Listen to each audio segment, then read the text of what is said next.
In the quiet hills of Umudim, a small village in Anambra State, lived a young man named Chibuzo. He wasn't a man of many words, but everyone knew him by his hands. Strong, calloused, skilled. By day he welded iron gates, window frames, and repaired old bicycles. By night he studied life, not from books but from hardship. He lost his parents young, raised by his grandmother who sold roasted maize by the roadside. School was a luxury they couldn't afford past primary 6, but Chibuzo never complained. He believed in one thing, loyalty, and he gave that loyalty to Ngozi, the girl he'd known since they were 10. Ngozi was everything he wasn't. Book-smart, sharp-tongued, ambitious.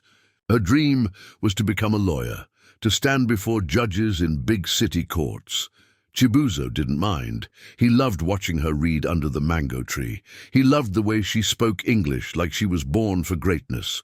They would sit together at dusk and she'd say, "One day I'll leave this village, wear heels, carry a briefcase and speak English in a buga." And Chibuzo would smile, looking at his rough hands, saying, "When that day comes, I'll be right behind you, even if I have to push a wheelbarrow to get there." She would laugh, not knowing that one day he would sacrifice everything to make that dream real. Years passed. Ngozi finished secondary school with flying colors. She applied for universities across Nigeria, Uniben, Unilag, Nsukka, and the letter finally came. University of Benin, law, admitted. But joy turned to sadness. Her father had died just months earlier, and her mother, already battling a stroke, had no means to pay for her school fees. She cried behind their mud house, clutching the admission letter like a broken promise.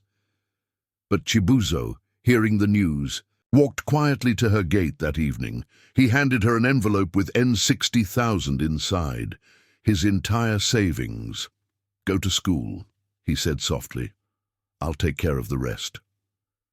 "But how?" she asked, tears in her eyes.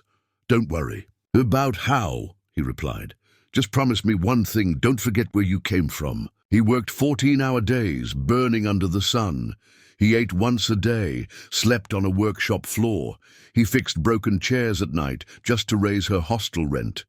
He skipped Christmas to pay her textbook bills, and every time she said "thank you," he would reply, "It's nothing. One day you'll become someone great. That's all the thanks I need." To the world, he was just a welder in a dusty village. But to Ngozi, at least in those early days, he was her silent hero. He believed in her dream more than she did. He didn't just love her. He invested his entire future in her. But love, as Chibuzo would later learn, doesn't always return home. University life was nothing like Ngozi had imagined. It was bigger, louder, and richer than her village dreams. From the moment she arrived at University of Benin, it felt like she had entered a different world. Girls wore the latest wigs and carried iPhones. Boys pulled up in flashy cars, dressed in designer clothes. Everything was fast, stylish, expensive, and soon the girl from Umudim began to feel small.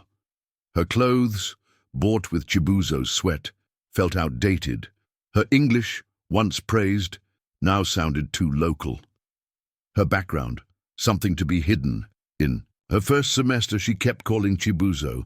"I miss you," she would say. "Thank you so much. You're the only reason I'm here." He'd listen quietly and smile, happy to hear her voice after a long day of welding. But by her second semester, things began to change. The calls became shorter, then fewer, then none at all. She started telling people her uncle was funding her education. She laughed at village jokes. She learned to contour her face, filter her photos, and talk about soft life, like she was born into it. And Chibuzo, he remained the man behind the curtain, working harder than ever, still sending her monthly allowances without fail. When she needed a new phone, he sold his welding generator. When she needed money for a law excursion trip, he borrowed from his landlady, but she never told her friends about him. "He's just someone I knew before," she would say. It's complicated. She met new friends, made new connections. A boy named Kingsley, sharp, well-spoken, always wearing perfume that filled a room, started calling her baby lawyer. He had a car, spoke with a British accent, took her to fancy restaurants. She began to compare. Chibuzo doesn't even speak good English. He doesn't understand these things. He's not exposed. By the end of her 3rd year, she began to feel ashamed of him. When he came to visit her on campus with foodstuff and a small transistor radio, she met him outside the gate, avoided eye contact, and told him, "I'm busy. I have lectures. Maybe you shouldn't come next time." He nodded slowly, handed her the bag, and walked away. That night, she posted pictures on Instagram: cocktail glass, acrylic nails. Soft life. No mention of the man who walked 10 miles to send her the last N5,000 for her law materials. To her, he was just a memory.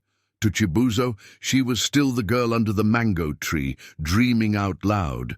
But little did she know, time sees everything, and truth always arrives, sometimes in pain. 4 years passed. Ngozi was now a graduate, LLB law, 2nd class upper. To her, the past was behind her. The future was golden. Family and friends gathered in Benin to celebrate. Music boomed from rented speakers. Ankara dresses filled the streets. Laughter, selfies, and champagne.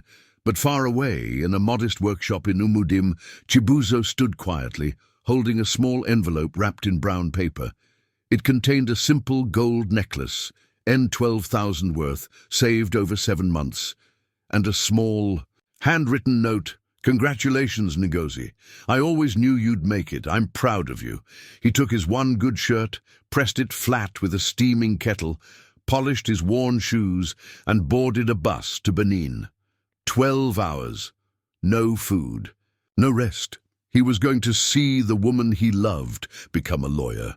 When he arrived outside the event hall, he waited quietly near the corner. Ngozi stepped out, glowing in her gown, heels clicking confidently. She looked like a woman who had made it. He smiled, walked up to her, and said softly, "Ngozi, I'm so happy for you." She froze. Her friends turned to look at the dusty man standing beside her. The silence was loud. Who is that?" one girl whispered. Ngozi forced a smile, then quickly said, It's nobody, just someone I know from my village." Chibuzo's smile faded. "Nobody?" he asked, voice shaking. "After everything?" She pulled him aside, eyes darting around. "Please, Chibuzo, don't embarrass me. You don't belong here." "I came to see you graduate," he said, choking back tears. "To tell you how proud I am." She sighed, arms crossed. "Look, I've moved on. We come from different worlds now. You're uneducated. You wouldn't understand the life I live." Chibuzo's heart cracked like glass underfoot. "But I sold everything to send you here." "That was then," she snapped. "I didn't force you, and besides, love isn't charity." She turned and walked away into a crowd of laughter and cameras, and Chibuzo, he stood alone, gold necklace still in hand, heart shattered, tears gathering in eyes that once only looked at her with hope. He walked back to the bus park that night. No food, no money, just one lesson burned into his soul. Sometimes the people you lift up are the first to spit down at you. After rejecting Chibuzo, Ngozi entered what she called her real life, a new chapter, a new standard. Gone were the days of pepper soup in plastic bowls and video calls under the mango tree. Now it was rooftop parties, perfume-scented cars, and late-night hangouts at lounges with men who never asked where she came from, only where she wanted to go. And then came Frank. Frank was everything Chibuzo was not. Tall, stylish, fast-talking, smooth. He introduced himself as a businessman, investor, crypto expert and oil dealer. He said he had properties in Lekki and shares in multiple tech startups. He wore designer belts, Rolex watches, and always held 2 phones. When he walked into a room, he walked like he owned Lagos. Ngozi was swept off her feet. "This is what I deserve," she told herself, "not some village welder."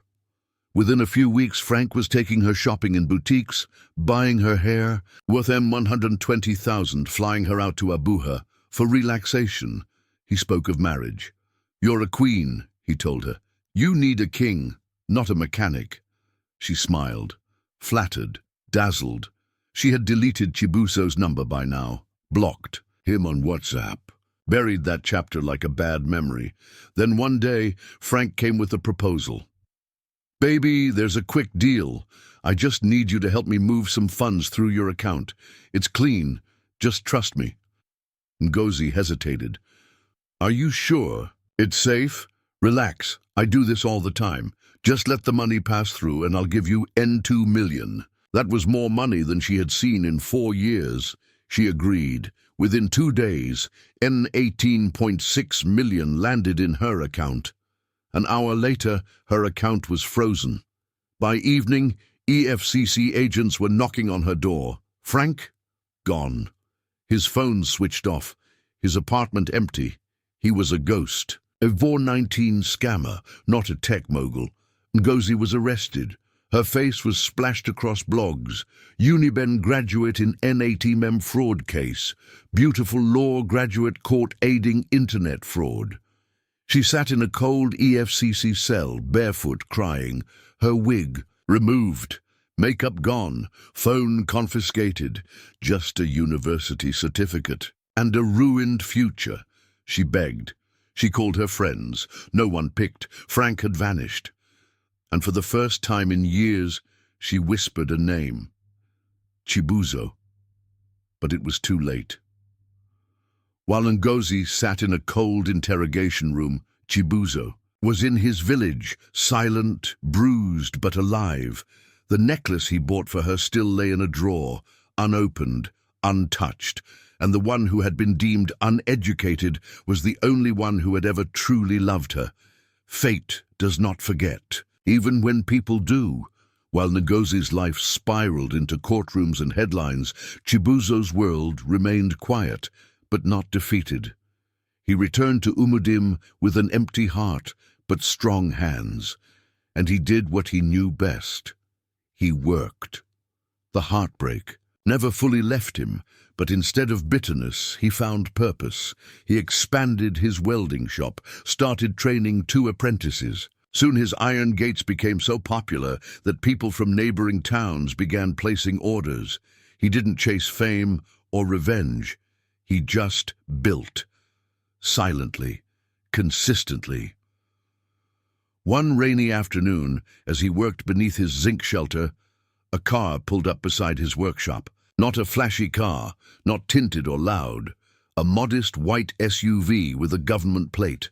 From the driver's seat stepped out a graceful woman dressed in traditional attire.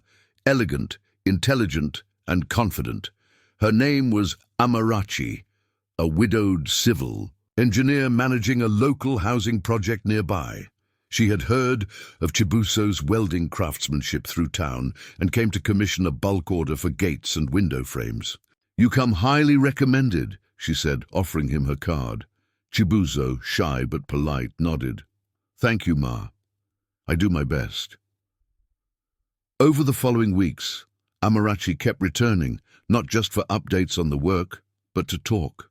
She admired his humility, his work ethic, and most of all, his quiet strength. She was everything Ngozi was not, soft-spoken yet wise, classy without pride, nurturing without conditions. One day, after supervising the final delivery at her site, she asked, "Chibuzo, do you ever take a break?" He laughed. "Break?